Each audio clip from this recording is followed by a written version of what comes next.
আজকে তো আমাদের এখানে শেষই হয়ে গেল। টোটাল আমাদের এখানে ৯৬টা ঘর ছিল, তো আজকে কমপ্লিট হয়ে যাবে। ফলিমারি অঞ্চলে কতগুলো ছিল টোটাল?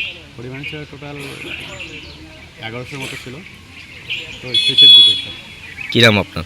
আলতাফ হোসেন, কী দায়িত্বে আছে? ভিআরপি।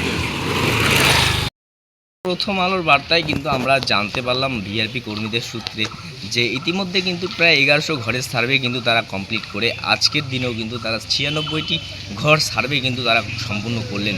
তবে এরপরে এদের সার্ভে কিন্তু সমস্ত জেলা জুড়েই কিন্তু এই সার্ভে চলছে এবং নিখুঁতভাবে সেই সার্ভেগুলো কিন্তু তারা করছেন বলে আমরা জানতে পারি। ভিআরপি কর্মী এবং গ্রাম পঞ্চায়েত সহ বিডিও অফিসের লেভেলের অফিসাররাও কিন্তু রয়েছেন এবং আমরা সেই ছবিটা কিন্তু আপনাদেরকে দেখানোর চেষ্টা করছি। পরবর্তী আপডেট নিয়ে আবার ফিরবো, সঙ্গে থাকুন প্রথম আলো বার্তা।